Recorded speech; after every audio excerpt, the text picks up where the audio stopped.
Hi there, it's Mrs. Hosick. Today we are going to do a little bit of a different project. We're going to do a watercolor butterfly, and we're going to either cut out our butterfly when we're done, or we can paint black around it. So what I have done is I've taken a paper and I've folded it, and I've drawn the shape of my butterfly on the one side. And now I can cut this out for my template. And as you can see, I've cut it out, and now when I open it up, I have the shape of my butterfly.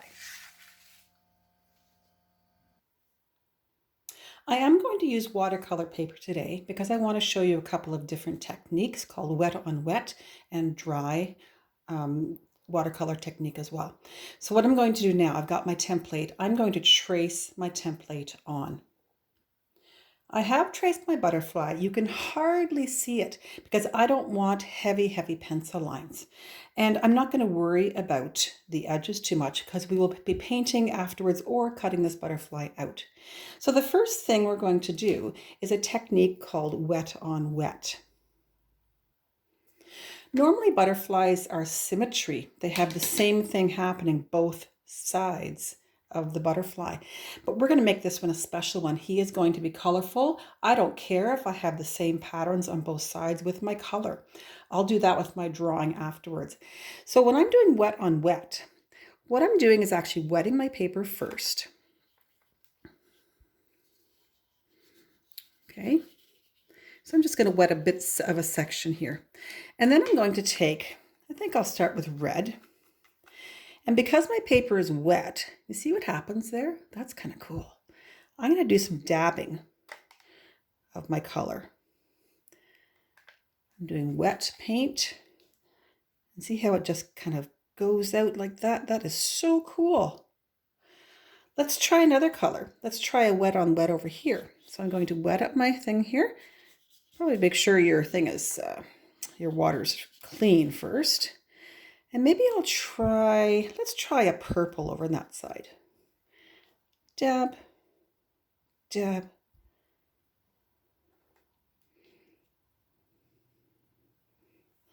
Very nice. The watercolor, if you kind of leave it doing it's on its own, it makes some interesting things.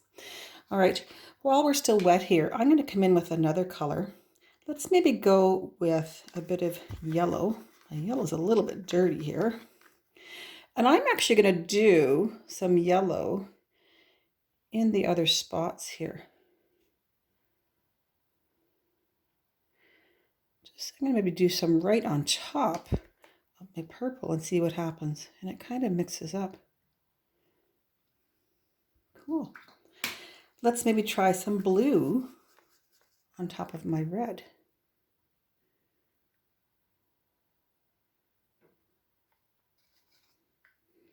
This is a really fun way to experiment with color.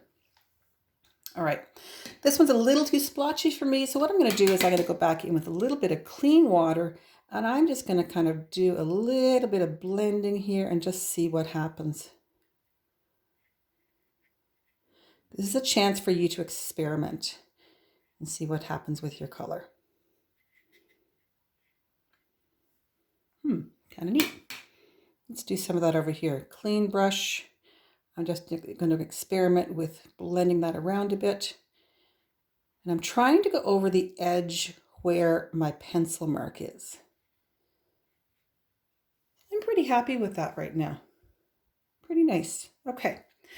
Next thing I'm going to do is we're going to try a dry technique. So we're going to come down here.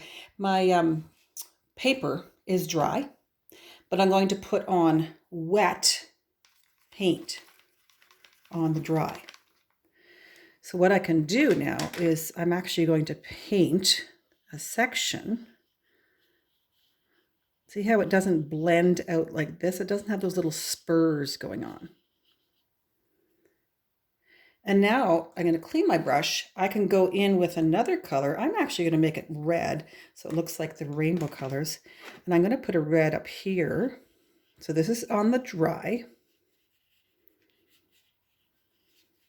Just kind of blend it around. Now if I clean my brush, If I go back in here and do this, I can blend it together, and maybe I'll go down a few daubs down there. See the difference between this and this? You have a bit more control with this one. All right. What I'd like to do with this is also add a bit of yellow on top of this. So it actually is kind of wet right now. I'm just going to add a bit of yellow. You want to make sure you clean your brush in between. It just kind of brightens it up a bit. All right, let's try another section. Let's do dry on or wet on dry. Let's do some blue, nice dark blue down in this corner here. Now I want to show you something. See how dark that is? What I'm going to do now is I'm going to clean my brush, take clean water, and I'm going to blend some of this paint out so that it actually goes lighter. So basically what I've done is I've got this reservoir or this supply of paint, and I'm bringing it up so it's lighter. I can go even more up here and it gets lighter and lighter. I'm not worrying about my body. Okay. You can also do this on regular paper. You just have to be very, very careful that you don't overwork your paper so that it rips. All right. Now, this wing is pretty, but I do want some color on there. So I think what I'm going to do is maybe put a little bit of red on top of it. And if you put red on top of blue, and it's already wet. See how I've got my paint wet? I've got a little bit of purple forming there.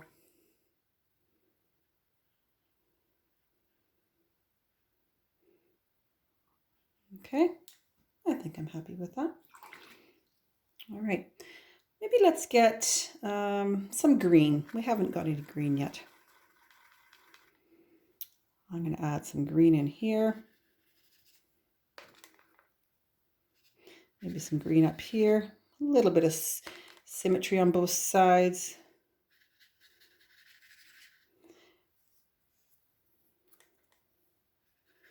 Now, if you notice, this part's kind of a little dry here, but what I can do, even though it's dry, I can come back with some water and blend this in. I can blend up in here. Be careful you don't do orange and blue close to each other, because what color will you get? You'll get brown. Brown's okay. If you're doing a sky or something, you definitely don't want to do blues and oranges together because you'll get a brown sky. So I'm going to do some clean water. I'm going to blend this in here. All right, I'm not really worried about my edges. Okay, maybe I'll add some yellow dabs on top of there just to make it interesting. I had yellow on my brush, and now I can go down here and it's going to make a lighter yellow.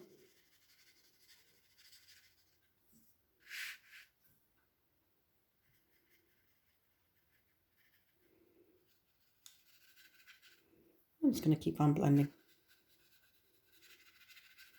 So again, this has kind of dried right here. So I'm going to take some water and I'm just going to blend it through again.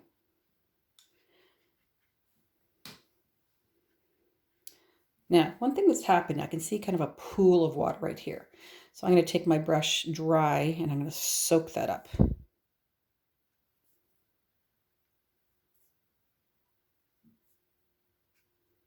Just a little bit too much water. All right, we're going to finish it off.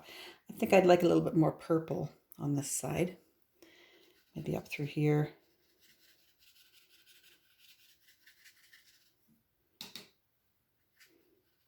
Again, clean water. I'm going to blend it in with this one. Makes a different color. You can see how the colors are changing when they mix with the other ones. I'm not worried about here because that's where my body's going to be.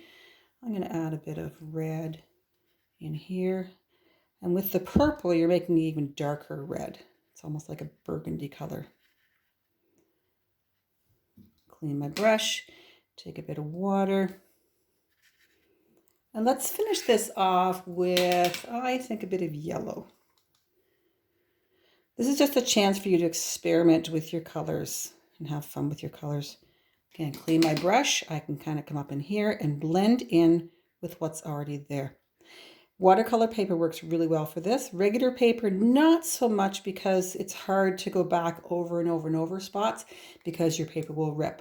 But if you've got watercolor paper, go for it.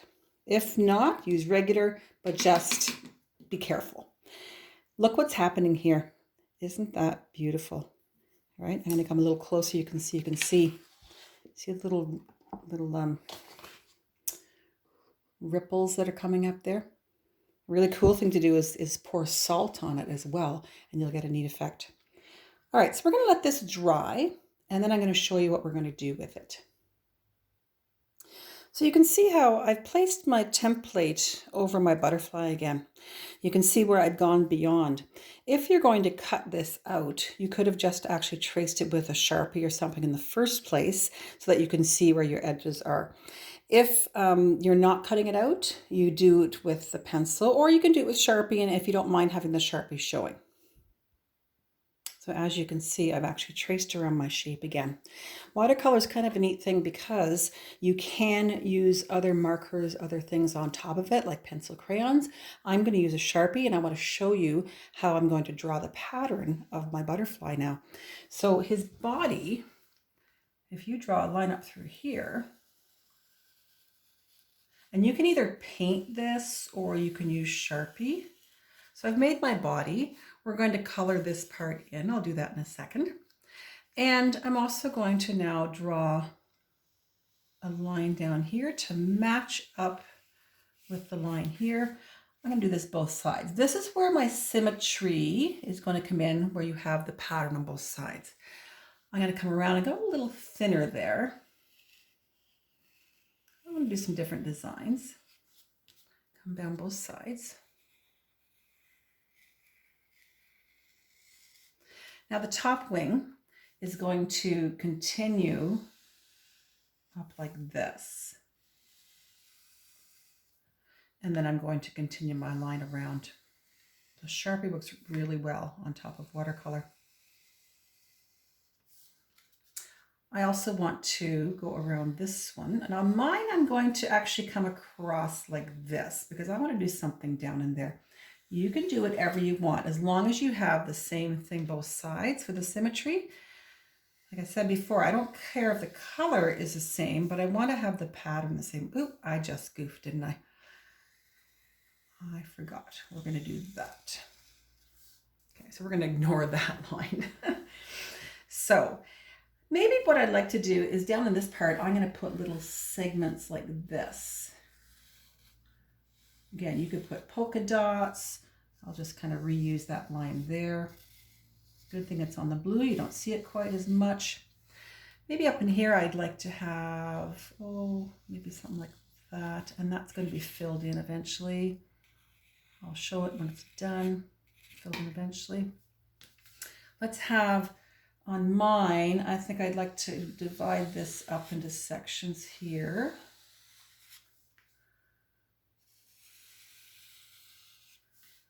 As long as you do the same thing to the other side, you're great. Let's come in here. Almost like a tree branch is coming up or something.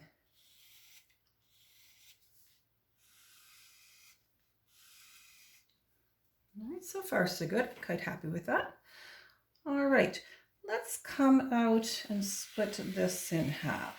A little bit of an arc there. I'm just designing as I go. I don't want to lose all this. I'm not going to go over that. I'm going to come down and split this up a bit. And the other side, I don't want to lose that one. And let's do a curved line up here.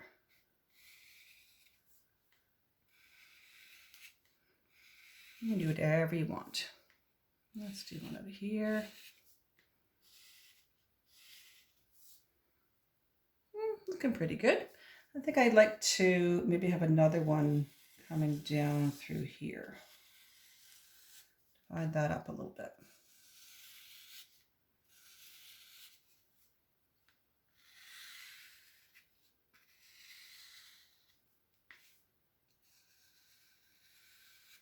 I just did the wrong one again, so I'm going to have to add that one.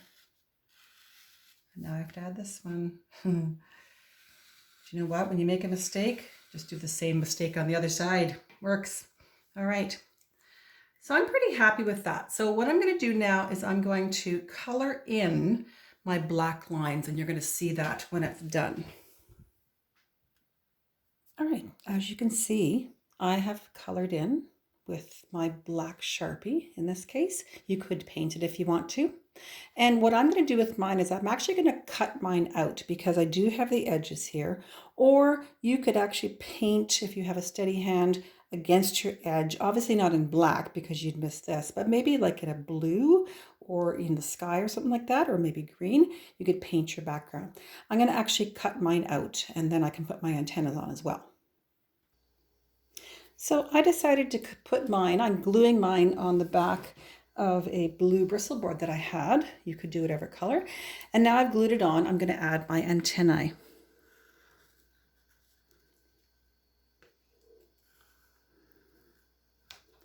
Now, one thing I like to do with this too, if you notice, I've actually left the corners lifted up.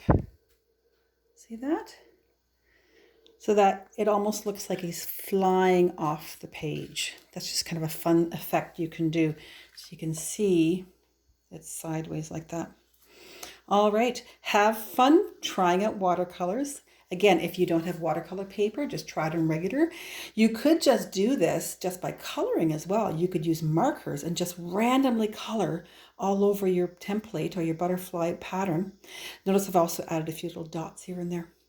So have fun with this. I'd love to see them on Messenger, Facebook, or remind from my students. Bye-bye.